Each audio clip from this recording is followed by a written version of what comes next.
Bismillahirrohmanirrohim. Assalamualaikum warahmatullahi wabarakatuh. Ketemu lagi dengan Tika.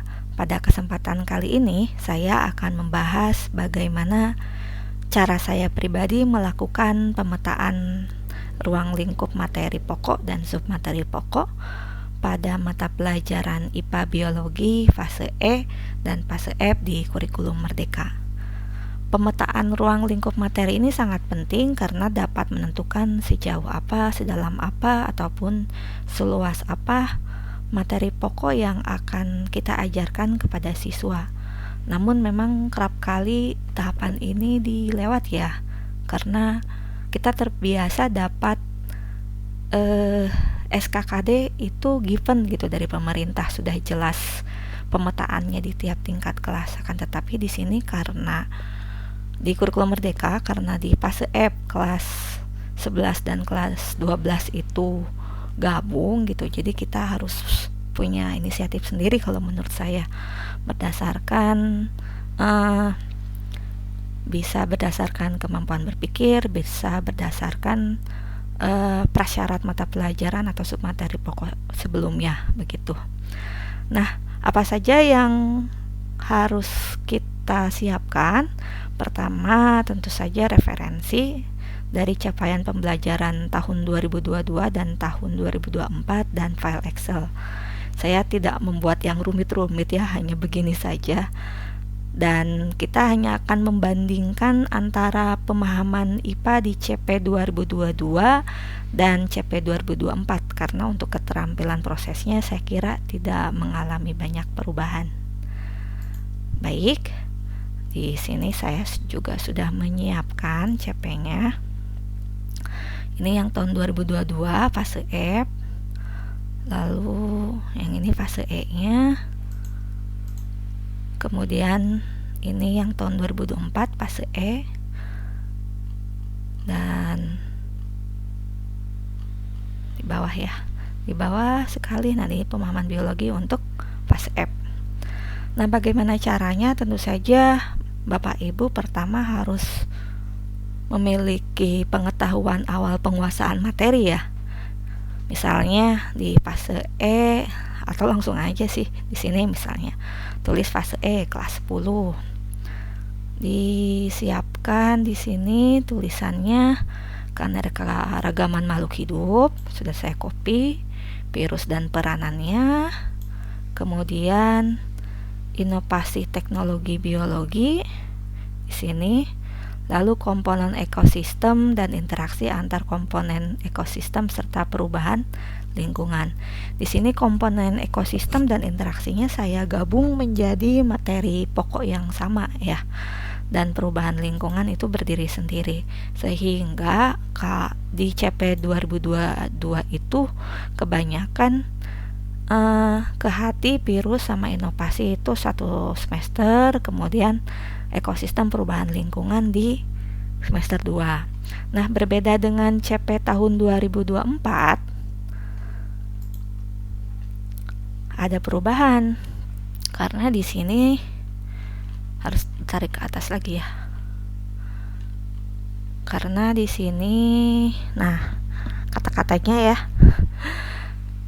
Dari semula keanekaragaman makhluk hidup itu lebih dipersempit ke klasifikasi makhluk hidup. Lalu virus tetap ada ya. Ada yang baru nih bakteri. Lalu jamur, ekosistem dan interaksi ada. Dan mengenai inovasi teknologi biologi ini lebih spesifik dikatakan sebagai bioteknologi. Yang kita tahu bahwa inovasi teknologi biologi itu dibagi dua apa ya, intinya sih di fase E ada, di fase F ada ini. Nah, tapi tidak apa-apa, berarti dengan adanya capaian pembelajaran yang baru ini untuk materi bioteknologi sudah fix masuk di semester 2. Maka supaya lebih sederhana kalau saya pribadi membaginya, klasifikasi virus bakteri masuk di semester 1, ekosistem interaksi sama bioteknologi di semester 2. Sama jamur ya, jamur, ekosistem sama bioteknologi di semester 2 kalau saya pribadi ya, karena untuk materi virus dan bakteri aja itu tuh sudah banyak gitu. Kalau jamur dimasukkan ke semester 1 rasanya siswa akan agak kesulitan gitu. Standar isinya nanti terlalu banyak gitu untuk di kelas 10 semester 1. Lalu kita lihat lagi di fase F.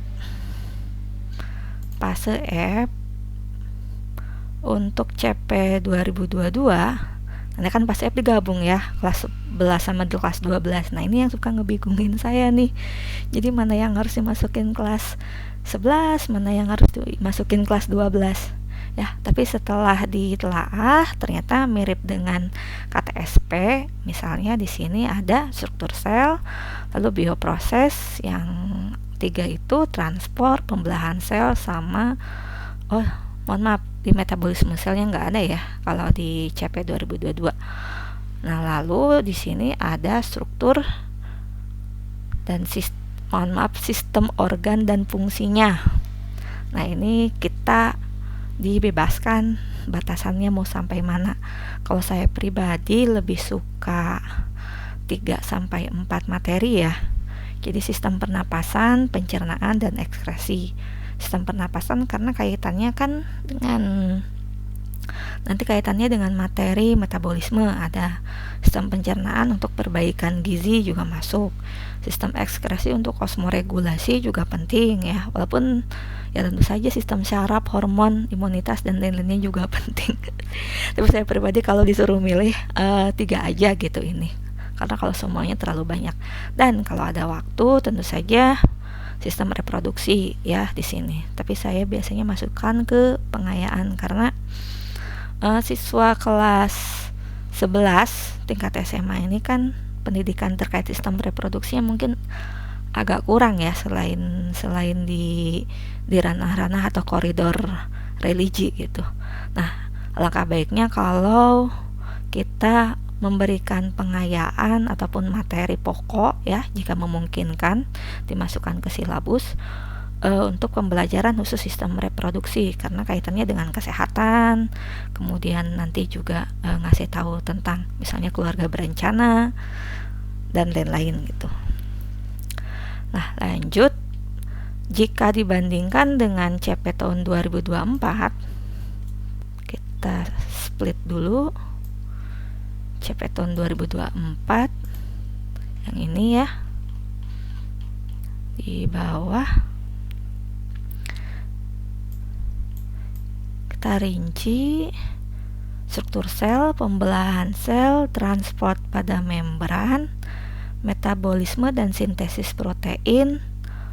Lalu hukum Mendel nanti bisa dimasukkan di di kelas 12, hereditas, pertumbuhan perkembangan, teori evolusi, dan kaitannya ke biodiversitas di masa kini maupun di masa lampau, serta kaitannya dengan perubahan iklim.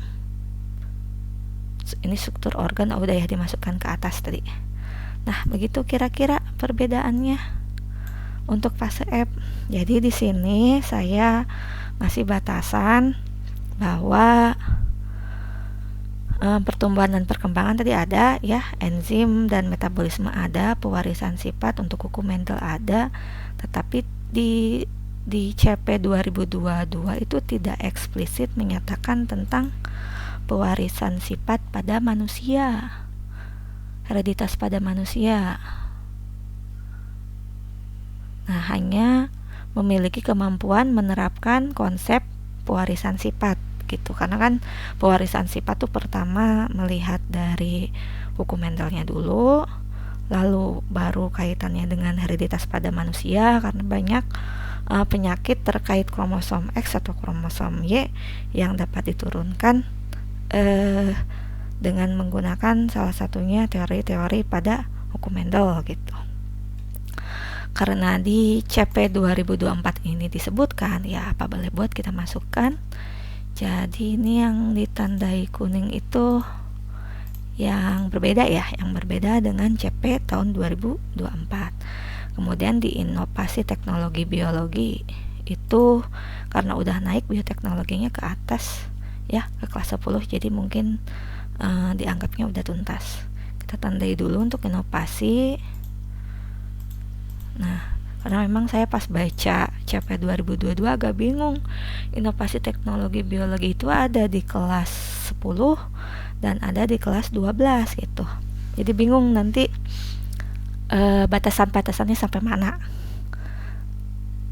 Cuman memang di CP 2002 ataupun 2024 ini satu materi yang saya sayangkan tidak ada itu tentang DNA ya.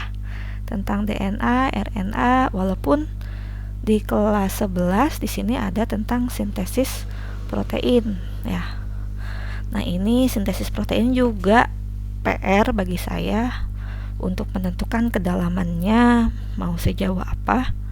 Karena kalau tidak dijelaskan mulai dari DNA, RNA, kita ingin spesifik menjelaskan tentang tahapan sintesis protein itu agak kesulitan ya, kecuali hanya menjelaskan secara umum gitu, tidak menjelaskan tahapan-tahapan pada sintesis protein. Ya, itu saja dari saya mengenai pembahasan pemetaan ruang lingkup materi. Mudah-mudahan bermanfaat ya. Sekali lagi, ini hanya cara saya untuk melakukan pemetaan ruang lingkup. Barangkali di satuan pendidikan, di musyawarah guru mata pelajaran tiap kabupaten itu berbeda-beda ya. Ininya struktur pemetaannya gitu. Terima kasih. Mohon maaf atas segala kekurangan. Wassalamualaikum warahmatullahi wabarakatuh.